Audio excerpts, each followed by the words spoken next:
دے ورپسې تصوف کې تا پسې دویم نمبر کم حرف تے سواد تے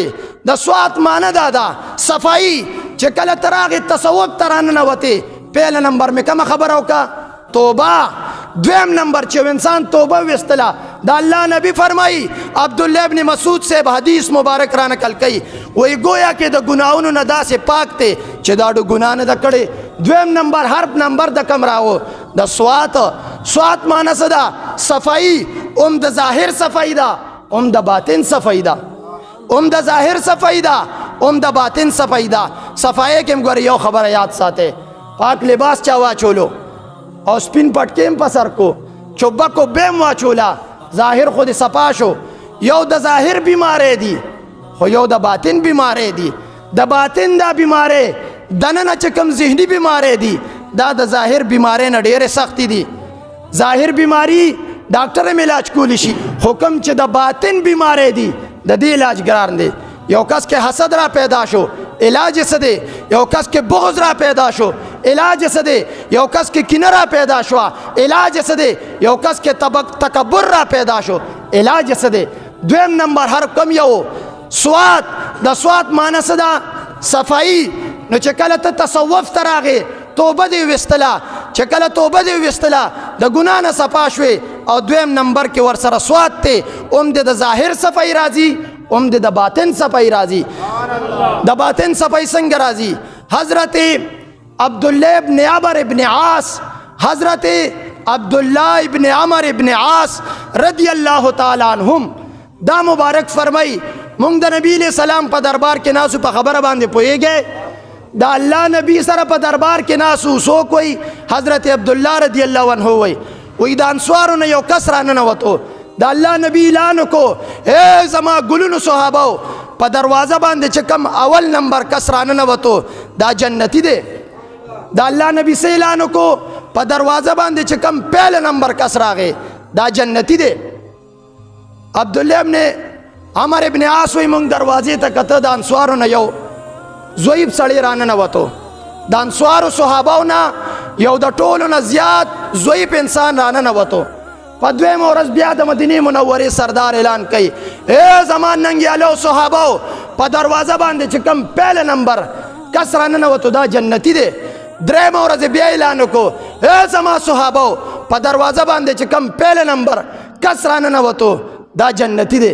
صحابہ چے بقتل امک کانسواری چکم مشر صحابیو دے برانہ نواتو حضرت عبداللہ ابن عاص وی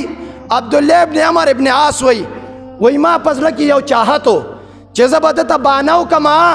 بانا باورتاو کما چیزا دا خپل پلار نا ناراض شوے ما دا پلار نا خفا شوے ما زدا تا سر پا ملمستیا باندے زم صحابو کی دا ملمہ دیر قدرو دا توی رازما سر ملمستیا باندے لڑشا چی ور سر دے لاڑو روز تیر شوا شپر آغا حضرت عبداللہ ابن عمر ابن عاص وی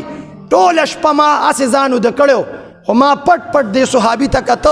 چی دے کم عمل کئی دا سے چی دا اللہ نبی فرمائی دا جنتی دے وی ٹول اشپا تیر شوا زویخ ما دا صحابیو دے سہار چرا پاسی دم دا تبا میں پٹ پٹ کتا چی دے کم عمل کئی چی دا اللہ نبی مونگتا درے پیری ہوئے چی دا جنتی انسان دی خبر یاد ساتے دا ظاہر و دا باطن صفائے بارکے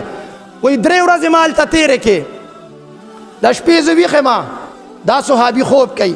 دروازه چې څنګه ز خپل پنځه وخت منځ کوم داسې دیم پنځه وخت منځ کوي درې ورځې تېره شوې ده ته مې چې مال رخصت راځه ځم وایي ما ورته وی چې به زه رخصت شه وایي تپوس مې ته وکړو چې درې ورځې ته دربار رسالت ته راتلې مونږ ته به نبي علیه السلام وي دا جنتي دی ته څه عمل کوې ما خو تا کې داسې ناشنا عملونه لیده او وایي زما دغه عمل دی د شپې خوب کوم دروازې خپل کار روزګار کوم پنځه وخته منځ کوم دے بیا وی چې بزتان رخصتی کوم دا کار خوزم کوما زم د شپې خوب کوما دروازه خپل روزگار کوم پنځه وخت منځ کوم هغه صحابي ورته وی یاد ساته ز پنځه وخت منځم کوم د شپې خوبم کوم خپل کار روزگارم کوم خو یو کار ما کشته دی حضرت عبداللہ ابن عمر ابن عاص زړه کې خوشاله شو چې زوس خو براته کار خو زبم هغه شروع کما نو چې زاغه شروع کوم زبم جنتی شما یاد ساته دا ګوري چې کله د پاکو خلکو ځای کې کینه بیا به داسې پاکې خبرې موره هغه صحابي ورته وی اے د الله د نبی صحابي واوره زه کوم عمل داسې کوم چې هغه نبی ته محبوب دی رب ته محبوب دی د الله نبی م راته وی ته جنتي وی هغه عمل څه دی وی عمل مې دا دی چې زما دا ځای پاک دی زما دا زړه پاک دی په دې زړه کې زه د چا سره حسد ګورې نه کومه په دې زړه کې زما کینه ګورې نشته دا عمل د الله نبی ته دومره محبوب دی چې 3 ورځې تاسو ته زما باره کې د جنت بشارت درکو نعرہ تکبیر نعرہ رسالت شان صحابہ دا د تصوف معنی دا اول نمبر تاوا د تا معنی سو توبه دویم نمبر سواتو د سوات معنی و صفائی د ظاهر صفائی د باطن صفائی په دریم مرتبه کې په تصوف کې څه شی دی واو دی پکې د واو معنی دا ده چې یو کس توبه مې وایستله ظاهر هم صفا کو باطن هم صفا کو دریم نمبر کې رب ذوالجلال دل یو مرتبه ورکوي چې هغې معنی د ولایت دا داسې مقام دی چې بیا د دې باره کې علماو لیکلي ولایت په 2 قسمه دی یو ولایت خاصه دی یو ولایت عامه دی ولایت عامه هر مومن مسلمان ته او ولایت خاصه هغه دی چې په اخلاص باندې توبه وباسي ظاهر هم صفا کی باطن هم صفا کی رب ذوالجلال د بیا یو اعزاز او یو کرامت او یو ایوارډ ورکی دې ته بیا ولایت وای او بیا په 4 نمبر اخیری نمبر یو تا د معنی د توبه دویم سواد د معنی د صفائی د ظاهر صفائی د باطن صفائی او بیا 3 نمبر کې وو دی د وو معنی د ولایت 4 نمبر کې بیا فا دا د فا مطلب دا دی چې تا توبه مو وستلا صفائی د ظاهر او د باطن مو کا او تا ته رب ذوالجلال ولایت هم درکو نو بیا د ولایت مرتبه دی د فا مطلب د یا فنا فی الشیخ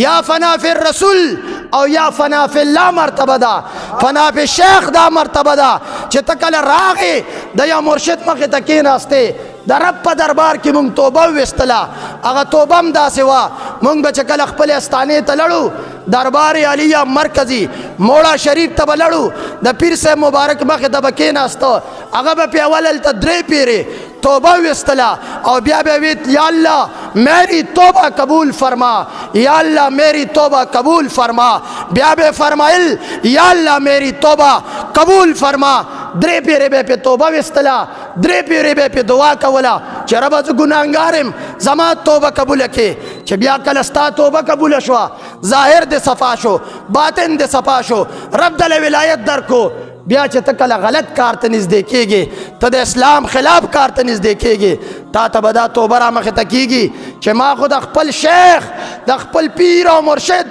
د یو الله د نیک انسان د الله د دوست په وړاندې د رب په دربار کې د رب په کور کې په یو خانقاه کې ما د رب ذوالجلال په دربار کې توبه ویستلې وه دې ته فنا په شیخ مرتبه وي چې ته کله کار ته نږدې کېږي کار غلط دی بیا د تصوف کتابونو لیکلي بیا دا فنا په شیخ مرتبه ده چې تا ته بیا خپل شیخ مخې ته کېږي چې ما خو د رب ذوالجلال په دربار کې توبه ویستلې وه دغه شان چې دا مرتبه انسان توی کی دا د تصوف بیا خبرې دي بیا فنا فی الرسول دی کم یو ځای ته چې نږدې کېږي تا ته به د رسول الله مبارک ارشادات احادیث اقوال افعال هغه ټول ارسل لړ به درته مخې ته راځي چې حضور مبارک خو دې نه منع فرمایلی ده حضور مبارک خو وایي ای زما امتي غلط کار ته مه نږدې کېږه شیطان پې خوشحالیږي او رب ترې نه خفه کېږي دا فنا فی الرسول مرتبه ده بیا فنا فی الله مرتبه ده دقه شان دا د تصوف معنی ده د تصوف ګوره یاد ساته دا معنی نه دي یو کس یلتان غری کی تعویذ دیدار او باسا د تعویذ رو باسي د بینک نه پیسې ولین رو باسي دا د تصوف معنی پورې خندا کول دي د تصوف دا معنی نه ده چې د خزو یو قطار د تلګیدلی او ټول ورځ خزه دمه د تصوف معنی دا نه ده تصوف معنی دا د الله در کې توبه او باسا ظاهر او باطن سب صفا کا غلط کار تمنځ دیکھېګا د تصوف دا معنی نه ده چې د دنیا ګوتمه واچوا او پاګې کې بیا نمونځ کیږي نو 10 کیږي دومره ګوتمه واچو دا د تصوف معنی ده د تصوف او شریعت پورې خندا کول دي د تصوف معنی دا نه ده چې لوی لوی وخت پرې ده د وګون لاندې چې سړی د پاره حرام دي او هغه بیا په مدو وینځما چې هغې بیا هغې ګندونه نیولې وي دا د تصوف پورې خندا کول دي د تصوف معنی دا نه ده چې د دنیا ځان سره چرسوان بنګان را جمع کې او چې چا څومره لوګي پاسول دې ته صوفیه وي دا د تصوف پورې خندا کول دي د تصوف معنی دا نه ده چې د غیر چاپیر د اطرافونه د احاطونه د افاقونه هغه مشهور کوالګر را ولا ټول شپه دکړو باجی وغه او بیا وې دا ورسته دا تصوف ته دا تصوف پورې خندا کول دي رب ذوالجلال دې مونږه د پاکو خلکو په نهج باندې روان کی رب ذوالجلال دې مونږ د نیکانو په تعلیماتو باندې اگر روان